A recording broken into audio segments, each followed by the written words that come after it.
हमारा अगला topic colour blindness है। जिस तरह के आप लोग जानते हैं कि तीन बेसिक कलर रेड, ग्रीन और ब्लू को रिसीव करने के लिए, नॉर्मल लाइट इंटेंसिटी वाली ये लाइट को रिसीव करने के लिए हमारे आइज के रेटिना में कोन सेल्स होते हैं। इन तीन बेसिक कलर को रिसीव करने के लिए हमारे कोन सेल के अंदर लाइट एब्जॉर्बिंग पिगमेंट होते हैं जिनको ऑप्सिन्स कहते हैं।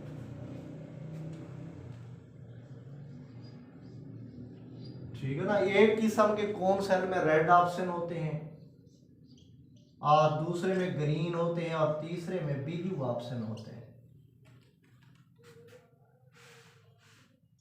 और जिनकी रेटिना के अंदर तीन किस्म के कोन सेल हैं और उन कोन सेल्स में रेड, ग्रीन और ब्लू ऑप्शंस हैं, ये लोग तीन बेसिक लाइट को रिसीव कर सकते हैं।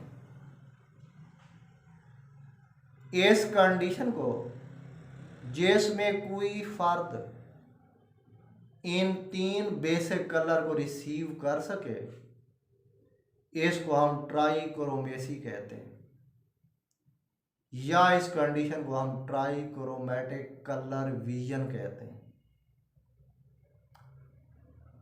रेड और ग्रीन ऑप्शन को कंट्रोल करने वाले जीन एक्स क्रोमोसोम के ऊपर होते हैं।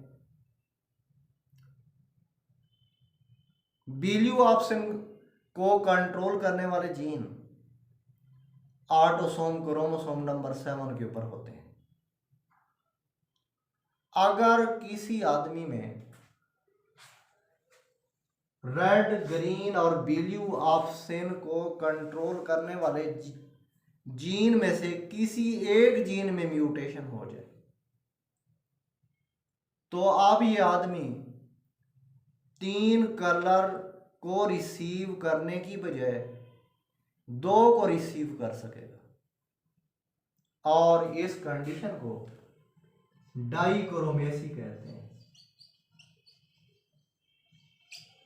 ऐसे लोग जिनकी आइज के रेटिना में तीनों किस्म के कोन सेल फुली फंक्शनल होते हैं और उनमें पाए जाने वाले ऑप्शन फुली फंक्शनल होते हैं, वो लोग ट्राइक्रोमेटिक होते हैं, और उस कंडीशन को हम ट्राइक्रोमेसी कहते हैं। अगर उन तीन में से किसी ऑप्शन को कंट्रोल करने वाले जीन चेंज हो जाएं, तो अब ये ऐसा फर्द तीन किस्म की रोशनी की बजाय दो किस्म की लाइट को रिसीव कर सकेगा। इस कंडीशन को हम डाइक्रोमेसी और ऐसे लोगों को डाइक्रोमेट कहते हैं। ये जो डाइक्रोमेटिक कलर विजन होता है, ये तीन किस्म की कलर ब्लाइंडनेस काज कर सकता है। एक को हम प्रोटैनोपिया कहते हैं, और दूसरी को ड्यूट्राइनोपिया,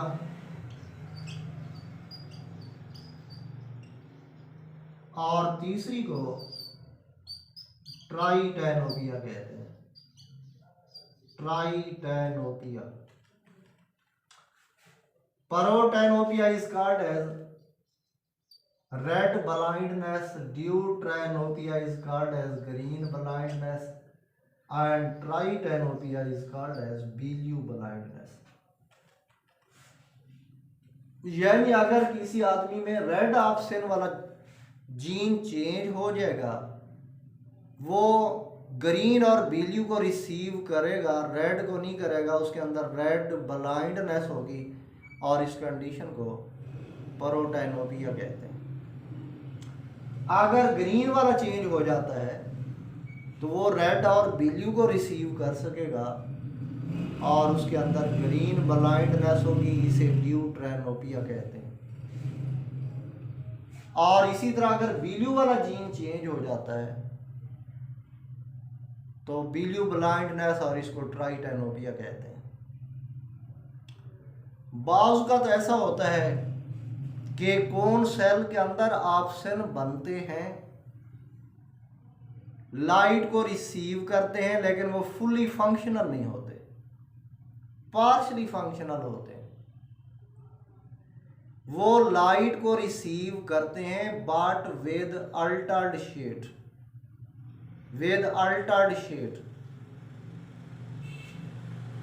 सही तरीके से रंग को की शेड को महसूस नहीं कर सकते।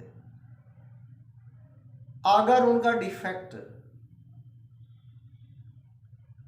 रेड ऑप्शन के अंदर होता है, रेड ऑप्शन फुली फंक्शनल नहीं होता, इस कंडीशन को प्रोटेनोमेलस कहते हैं। अगर नक्स ग्रीन ऑप्शन के अंदर होता है, वो फुली फंक्शनल नहीं होता, इसको ड्यूट्रैनोमेलस कहते हैं। मेलस मीन नक्स एबनॉर्मल होना, यानी ग्रीन ऑप्शन का सही काम ना करना। और अगर ये एबनॉर्मेलिटी बिल्यू ऑप्शन के अंदर होती है तो इसको ट्राइटेनोमेलस कहते हैं। आप तीसरी साइड पर आते हैं, तीसरी टाइप की तरफ आते हैं। अगर इन तीन ऑप्शन में से दो को कंट्रोल करने वाले जीन अगर चेंज हो जाते हैं तो ऐसा आदमी तीन नहीं, दो नहीं, सिर्फ एक किस्म की लाइट को, बेसिक कलर को सही तरीके से रिसीव कर सकेगा। और अब इस कंडीशन को हम मोनोक्रोमेसी कहते हैं। और जो मोस्ट कॉमन मोनोक्रोमेसी है, यानी एक रंग देखने की सलाहियत है, ज्यादा लोगों में जो एक रंग देखने की सलाहियत है, मोस्ट कॉमन मोनोक्रोमेसी है, दैट इज बिल्यू कोन मोनोक्रोमेसी। यानी ऐसे लोगों का जो बिल्यू कोन सेल होते हैं वो तो सही होते हैं, बिल्यू को रिसीव करते हैं, और उनके अंदर जो म्यूटेशन होती है वो रेड और ग्रीन के अंदर होती है। और इसलिए इस मोनोक्रोमेसी को, बिल्यू कोन मोनोक्रोमेसी को हम रेड ग्रीन कलर ब्लाइंडनेस कहते हैं। रेड ग्रीन कलर ब्लाइंडनेस, और जो मोस्ट, ये red green colour blindness most common colour blindness है, जो यूनाइटेड स्टेट्स के अंदर तकरीबन 8% मेल के अंदर पाई जाती है। हम इससे पहले भी बात कर चुके हैं कि रेड और ग्रीन ऑप्शन को कंट्रोल करने वाले जीन एक्स क्रोमोसोम के ऊपर होते हैं। इसलिए रेड और green colour blindness x linked trait है और एक्स लिंक्ड रिसेसिव ट्रेट है। और हम पढ़ चुके हैं कि एक्स लिंक्ड रिसेसिव ट्रेट की फ्रीक्वेंसी मेल के अंदर ज़्यादा होती है और फीमेल के अंदर कम होती है, और उसकी रीज़न भी हमने पढ़ी है। मेल के पास एक एक्स क्रोमोसोम है, इसलिए मेल के अंदर सिंगल रिसेसिव जीन अपने आप को ज़ाहिर कर सकता है, जबकि फीमेल के पास 2 एक्स क्रोमोसोम है, और फीमेल को कलर ब्लाइंड होने के लिए she must be homozygous recessive, यानी उसके दोनों एक्स क्रोमोसोम के ऊपर रिसेसिव जीन होने चाहिए। और इसका पैटर्न ऑफ इनहेरिटेंस, इसका पैटर्न ऑफ इनहेरिटेंस इनडायरेक्ट है। कलर ब्लाइंडनेस वाली कंडीशन भी, बीमारी भी बाप से डायरेक्ट बेटे के अंदर मुंतकिल नहीं होती, बाप से उसकी बेटी और फिर मैटरनल ग्रैंडसन यानी नवासे के अंदर मुंतकिल होती है। यहाँ पर एक छोटी सी एक्टिविटी है। एक नॉर्मल खातून जिसका बाप कलर ब्लाइंड था,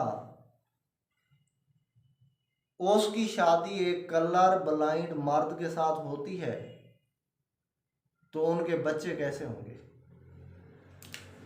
जिस तरह कि आपको मालूम है कि फीमेल में एक्स क्रोमोसोम होते हैं और मेल XY है। एक नॉर्मल खातून जिसका बाप कलर ब्लाइंड था, वो खातून नॉर्मल है, इसका मतलब है कि उसके एक एक्स क्रोमोसोम के ऊपर डोमिनेंट जीन है। उसका बाप कलर ब्लाइंड था तो उसने दूसरा एक्स क्रोमोसोम बाप से लिया है जिसके ऊपर रिसेसिव जीन है। अगर कलर ब्लाइंडनेस वाले रिसेसिव जीन को C स्मॉल से लिखें, डोमिनेंट जीन को C कैपिटल से, तो वो नॉर्मल खातून जिसका बाप कलर ब्लाइंड है वो कैरियर है, एक एक्स क्रोमोसोम के ऊपर डोमिनेंट और दूसरे के ऊपर रिसेसिव, और इसकी शादी एक ऐसे मर्द के साथ होती है जो कलर ब्लाइंड है, यानी उसके एक्स क्रोमोसोम के ऊपर C स्मॉल है। अब इस फीमेल के जो एग्स होंगे वो दो किस्म के होंगे, XC कैपिटल वाले और XC स्मॉल वाले। और मर्द के स्पर्म भी दो किस्म के होंगे, XC स्मॉल और Y वाले। जब फर्टिलाइजेशन होती है, स्पर्म इस एग को फर्टिलाइज करते XC कैपिटल XC स्मॉल, ये फीमेल होगी, नॉर्मल होगी लेकिन कैरियर होगी। ये वाला स्पर्म इस एग को फर्टिलाइज कर दे, XC स्मॉल XC स्मॉल होगा। Y वाला स्पर्म इस एग को फर्टिलाइज कर दे, XC कैपिटल Y इस एग को फर्टिलाइज कर दे, तो XC स्मॉल Y होगा। यानी ऐसी खातून के बच्चों में से 50% बेटियां नॉर्मल, 50% कलर ब्लाइंड होगी। बेटों में से आधे बेटे नॉर्मल और आधे कलर ब्लाइंड होंगे। तो इनके 50% बच्चे नॉर्मल होंगे और 50% कलर ब्लाइंड होंगे। नेक्स्ट हम एक्स लिंक्ड रिसेसिव ट्रेट में टेस्टिकुलर फीमाइनाइजेशन सिंड्रोम पढ़ेंगे।